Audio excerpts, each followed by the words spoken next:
Sakit na STI o sexually transmitted infections. Bakit pabata ng pabata ang biktima? Siguro 3 taon na kami, pare. Never hindi ko yung nabuntis, pare. Pagtapos reglahin ng girlfriend ko, siyempre, kinabukasan wala na siya. Hindi ko siya gagalawin within 14 days, pare. Tanga, paluin mo sa tiyan. Hindi, pare. Para hindi daw sila mabuntis. Huwag mo silang galawin. Naramdaman ko ma-update yung ihi ko. Tapos yun, tingnan ko, pagkaano ng brief ko, may nakita akong parang nana. Ngayong mga panahon na to, meron na tayong tinatawag na human papillomavirus virus o yung condyloma acuminata, which is kinakatakutan ngayon mga panahon na to. Insertions o pagsingit ng pondo, may mali nga ba rito? 200 billion pesos was appropriated for the construction of the President Carlos P. Garcia Avenue Extension. Ngayon, nadagdagan nila itong trabaho nila na wala namang base sa ating saligang batas. According to the law, it is the legislators or it's Congress which has the final say on the budget. Isyong malalim at makabuluhan. Buong tapang na binusisi at binantayan dito sa Reporter's Notebook. Pabata ng pabata ang mga kabataang namumulat sa sex. At pabata rin ng pabata nagkakaroon ng STI o sexually transmitted infections. Paano ito tinutugunan?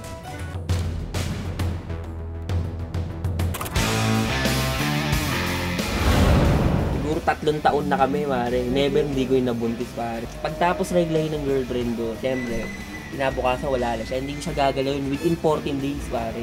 Tanga, paluin mo sa tiyan. Hindi, pare. Para hindi daw sila mabuntis. Huwag mo silang galawin. Sa barkada ni Sutil at Black, walang paksang hindi pwedeng pag-usapan. Kahit tungkol sa sex, malaya nilang kinukumpara ang kanilang mga karanasan. Gaya ng ibang kabataan, malapit sa barkada si Black. 14 na taon pa lang siya, pero nagkaroon na siya ng gonorrhea o tulo. Kumbaga pag hindi ako makapagtiis, sa iba ako ginagamit. Kaya yung mga yung mga pokpok dyan. Nasakit ako yung bago ako mag-14. Tapos pag yung kinabukasan pag gising ko, naramdaman ko ma-update yung ihi ko. Tapos yun, tingnan ko, pagkaano ng brief ko, may nakita akong parang nana.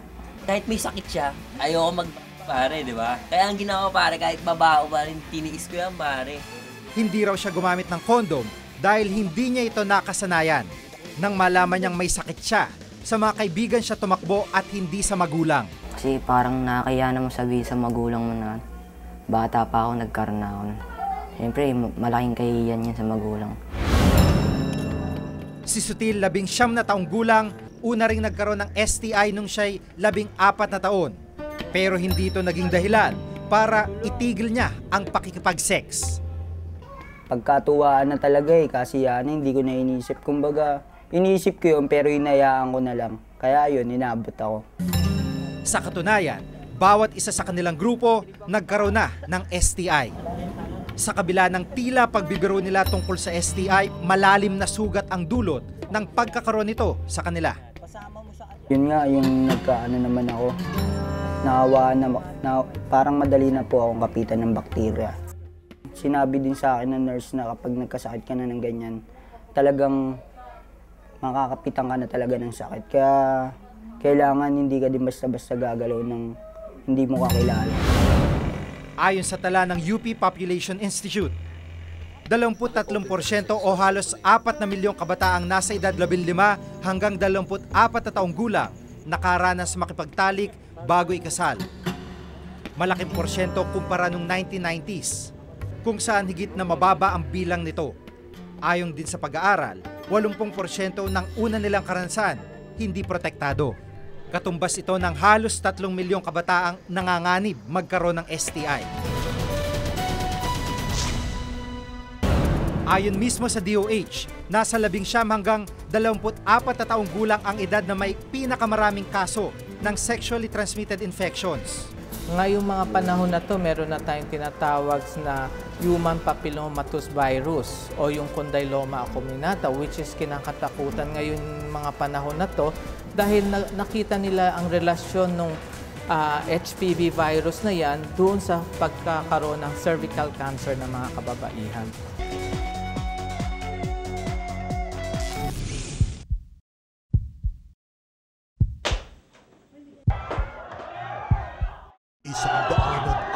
21 bangkay, yan ang siningil ng Ozone Disco. Ito ang Ozone Disco na 12 taon nang nakasarado simula nang mangyari ang trahedya. Ang mga tanong na iniwan ng trahedya sa Ozone sa pagbubukas ng Case Unclosed ngayong Huwebes pagkatapos ng saksi.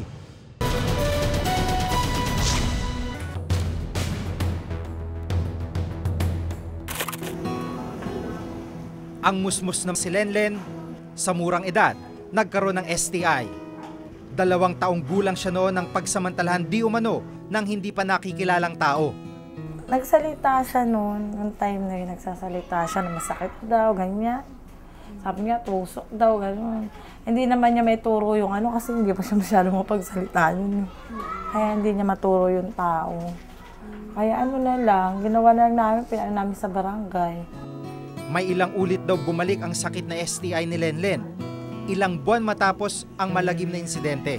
Ano lang, para naman siya namamagalang, gano'n. Siguro marami daw yung kamay, sabi ng doktor. Nagkaroon ng bacteria, infection. Tumigil na ng mga 1 buwan. Tapos bumalik na naman. Nakalagnat siya? Nilalagnat siya. Basta nilagnat siya ng tuloy-tuloy, yung 38 pataas. 5 taong gulang na si Lenlen, pero sariwa pa rin ang galit ng inang si Katrina. Hindi na kasi natukoy man lang kung sino talaga ang lumapastangan sa anak. Nandiyan lang hindi basta-basta mawawala hanggat walang station. Ang masasabi ko lang sa kanya, sana kung may anak man siya, nakukonsensya siya. Yung karma na lang yung antayin niya. Sana mahuli rin siya. Madalas nakukuha mga sexually transmitted infections sa pamamagitan ng pakikipagtalik sa taong meron ito. Yung gonococcal infection, yung syphilis, yung mga trichomonas infection, those are in sexually transmitted diseases which can be identified dahil may mga simptomas sila and we can treat them. Pero ang ilang sakit, lubos na delikado at nakamamatay. Ngayong mga panahon na to, meron na tayong tinatawag na human papillomavirus virus o yung condyloma acuminata, which is kinakatakutan ngayon mga panahon na to dahil nakita nila ang relasyon ng HPV virus na yan doon sa pagkakaroon ng cervical cancer ng mga kababaihan. May ibang uri rin ito tulad ng syphilis na sinisira pati ang ibang bahagi ng katawan. Ang kinakatakot natin is yung nasa tertiary stage ka na nagkakaroon na ng deformities. Yung makikita mo yung mukha nila, iba na ang shape, may mga parang butas-butas na dahil sa syphilis. Yung mga secondary stage ng syphilis, ito yung may mga patches sila, may mga rashes ang katawan. Maaari rin makuha ang STI sa ibang paraan maliban sa sex. Merong gonorrheal infection sa pharynx, sa larynx, dito sa lalamunan. Yan yung dahil sa oral sex. So, ibig sabihin, hindi lang doon sa puwerta pwede magkaroon ng infection, maaari din doon sa gumagamit ng oral o nagkakaroon ng oral sex. Ayon mismo sa DOH, nasa 19 hanggang 24 na taong gulang ang edad na may pinakamaraming kaso ng sexually transmitted infections. Dito sa hygiene clinics na nakakalat sa bansa, maaaring magpatingin ang mga pasyenteng naghihinalang may STI sila. Pero nakakalungkot, mas marami pa ring hindi nagpapatingin dahil na rin sa hiyang nakakabit sa pagkakaroon ng ganitong sakit. Aminado naman ng DOH na kulang ang ibang mga center sa ibang mga gamot. Siyempre, ang challenges na makikita natin is how to sustain yung gamot ng pasyente. Hindi siya 100% mapoprovide ng local government. Kung tutuusin, itinayo mga ito para sa mga sex workers at seafarers lamang na ayon mismo sa DOH, siyang pinakamalinaw na may ganitong impeksyon. More or less, we have 47 social hygiene clinics all over the country. Nakalagay ito doon sa mga talagang areas na alam nating maraming commercial sex workers. Pero tila hindi isinalang-alang ang mga kabataan na sa sarili nilang tala pinaka-vulnerable sa ganitong klaseng impeksyon. Paniwala rin ng DOH, nakatali rin ang kanilang mga kamay dahil hindi sila makapag-endorso ng mga pamamaraan para maiwasan ito ng mga bata. Ang mga magulang daw ang siyang dapat managot sa kapakanan ng kanilang anak. for the youth, say no to sex. No? Kasi this would only initiate your exposure to high-risk behavior in the future. Pero ayon naman sa UP sociologist na si Jerry Lanuza, mga magulang ang huling kakausapin ng mga bata tungkol sa sex. Parents would be the last to know. Kasi bakit? Ang parents natin at ang family natin remains conservative. Hindi natin pinag-uusapan yung sexualidad sa ating pamilya. Close tayo dyan eh. Hindi rin sa lahat ng oras, magulang ang gumagawa ng wastong ehemplo. Hindi yan ang solusyon sa akin. Yung mag-impose, mag-moralize tayo, mag-homily. Ang solusyon dyan, una, tignan mo yung pananaw at punto de vista ng mga kabataan ito. Pangalawa, tignan mo rin yung background nila. Walang simpleng paraan para masolusyonan ang problema ng tila lumalalang kaso ng sexually transmitted infections sa mga kabataan. Ang mahalaga, huwag sanang husgahan ang mga taong nagdurusa sa ganitong karamdaman at higit sa anumpaman, bigyan dapat ng mas malawak na kaalaman ang lahat para maiwasan ang ganitong sakit. Ako si Jiggy Manikad at itong nakatala sa aking Reporter's Notebook. Malaking mga pagbabago raw ang nangyayari sa budget deliberation mula sa Kongreso hanggang sa Senado. Nagkakaroon ng dagdag bawas ang mga pondo ng mga ahensya ng gobyerno. Ngayon, nadagdagan nila itong trabaho nila na wala namang base sa ating saligang batas.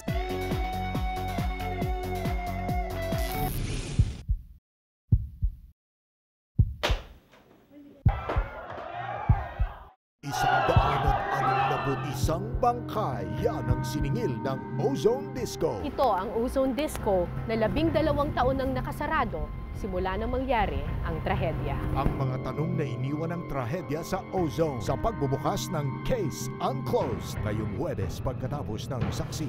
Mix silang namumuhay sa ilalim ng karagatan.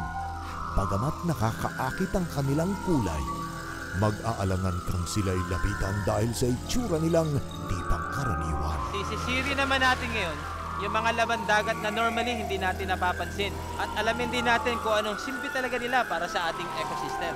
Ang mundo ng mga echinoderm kung tawagin sa Born to be Wild, Miyerkules pagkatapos ng saksi. Tila tradisyon na itong nagaganap pero ngayon pinagmumulan na ito ng kontrobersya. Ito ang congressional insertions. Ano nga ba ito?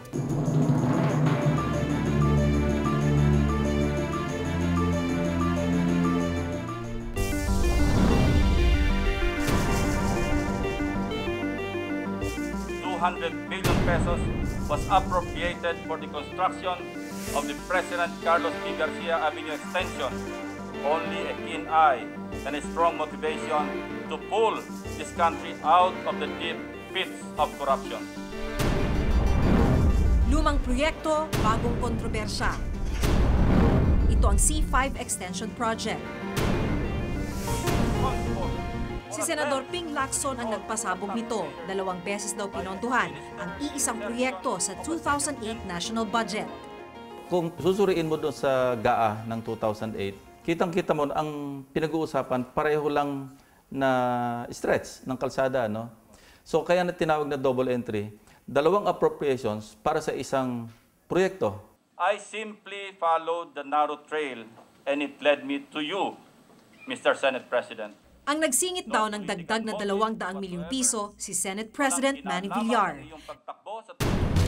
Pero ayon kay Senador Villar, magkaiba raw ang lokasyon ng President Garcia na pinaglaanan ng pangalawang 200 milyong piso.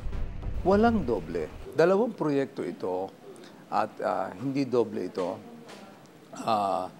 Pangalawa ay, inuulit-ulit ko, wala akong tinatanggap dito maski piso at wala akong matatanggap maski piso at wala akong balak tumanggap.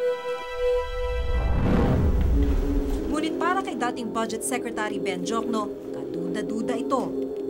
Kung ang intention doon ay dagdagan talaga yung original na 200, dapat ginawa na lang from 200 to 400. Ang nangyari dito, parang dalawa eh. Sabi ng DPWH, kulang pa nga ang dagdag na 200 million pesos. 4 na bilyong piso raw ang kailangan para matapos ang C5 extension. 400 million is not even enough. Ang problema sa mga roadnet natin ngayon, lumalabas, pagka dumaan ka sa industrial area, mas mahal kung minsan yung right-of-way acquisition kaysa sa civil works. Hindi dapat in-specify doon, okay, another 200 million na manggagaling naman sa kung anong point ng kalsada papunta sa ibang point. Dapat naka-specify. So pagka ginamit mo yung pera sa isang proyekto na hindi naka-specify do sa national budget na isang batas na ipinasa ng Kongreso at inaprubahan ng Pangulo, technical malversation. Ayon sa Department of Budget and Management o DBM, hindi pa raw na ilalabas ang budget para sa pangalawang 200 million pesos. Kaya nga hindi namin na-release yan. At kung i-release ba namin o hindi, meron din pangailangan na mag-explain ng Public Works Department dahil sila yung mag-i-implementa nito. Mahabang prosesong pinagdadaanan ng annual budget bago ito maaprubahan. Sa palasyo ng gagaling ang National Expenditures Program. Dito nakapaloob ang iba't ibang budget ng mga ahensya ng gobyerno. Ipapasa ito ng DBM sa Kamara. Kamara ang bubuo ng General Appropriations Bill 1 o ang tinatawag na Red Version. Ang bersyong ito ang dadaan sa budget deliberation. Sasalang ang mga ahensya para ipagtanggol ang hinihingi nilang pera. Pagkatapos itong maaprubahan, mabubuo ang General Appropriations Bill 2 o ang tinatawag na Black Version. Ito ang aprobadong listahan ng budget ng Kamara na siya namang ipapasa sa Senado. At pagkatapos maaprubahan ng Senado ang budget, mabubuo ang General Appropriations Act o National Budget. Pero bago ito ibalik sa Malacanang para lagdaan ng Pangulo, dadaan muna sa Bicameral Conference Committee. At dito, ayon kay Senador Miriam Defensor Santiago, nagkakamilagro. Meron tayong Bicameral Conference Committee galing sa Senate at sa House at ang kanila lang katungkulan ay na ayusin nila para hindi nagka-conflict. Hindi, they should thresh out the disagreeing provisions. Ngayon, nadagdagan nila itong trabaho nila na wala namang base sa ating saligang batas. At kung iskandalo ang insertions para kay Senador Santiago, isang kapangyarihan naman daw ito ng mga mambabatas para sa iilan. According to the law, it is the legislators or it's Congress which has the final say on the budget. So, based on theory, tama naman. I mean, dapat silang bigyan ng ganong klaseng authority at kapangyarihan. Between North and South. Pili lang ang miyembro ng Bicameral Conference Committee. Hindi lahat ng mambabatas nagkakaroon ng pagkakataong gawin ang pribilehyo ng insertions. Kadalasan, ginagawa raw ito ng closed door, malayo sa mata ng publiko. Walang nakakaalam kung ano talaga nangyayari doon. Walang minutes yun. No? So, yun ang nakakatakot. Hindi man daw ipinagbabawal ang pagtutulak ng isang proyekto ng isang mambabatas, kailangan alam daw ito sana ng karamihan.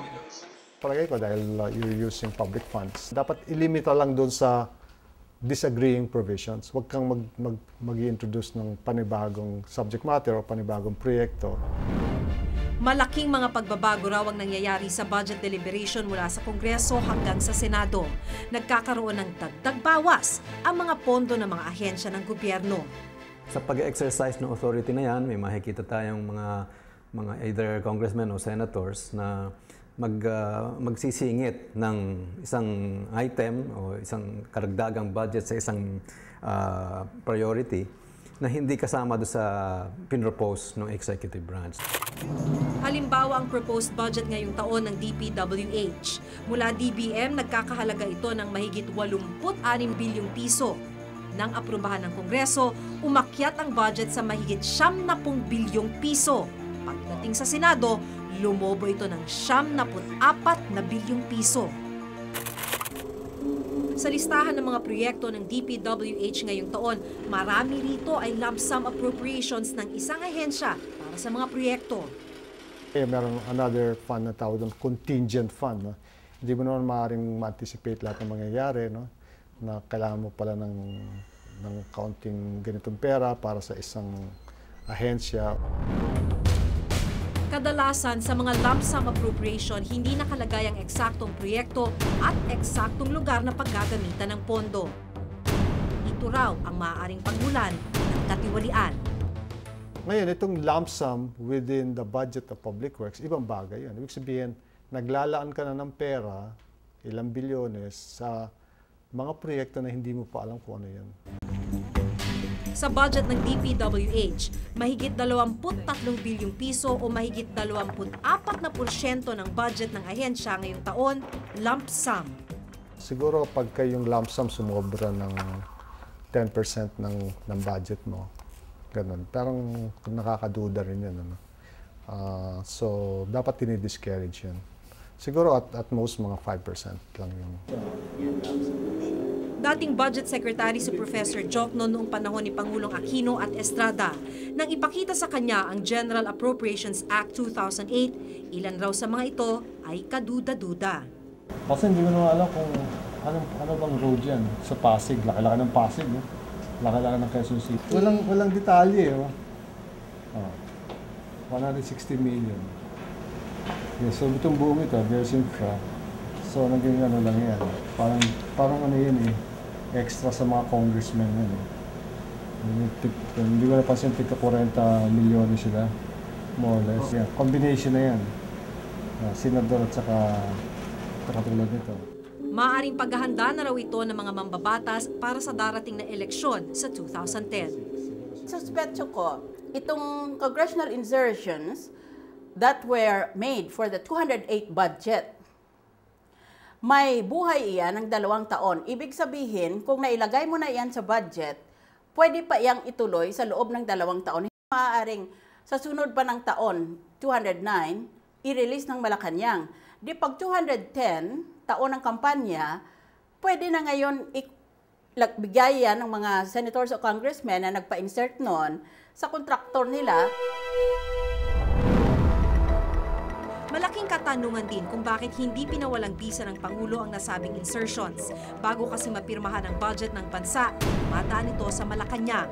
Lalo na't may kapangyarihan ng Pangulo na i-veto o ikansila ang isang programa o proyekto na ipinasok na wala sa orihinal na pinasang budget o kaya ay mga proyektong isiningit o ipinasok ng mga mambabatas. Halimbawa, kung meron isang proyektong sumulpot doon, na hindi naman sang-ayon sa prioridad ng presidente, pwede niyang i-veto na yun. Lalagyan lang niya ng linya, tawag doon line item veto. Tapos pipirmahan niya yung budget, okay pa rin yan.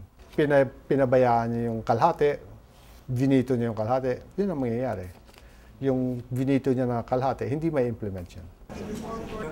Isa sa mga umaming may sariling insertion sa national budget, si Senador Mar Rojas.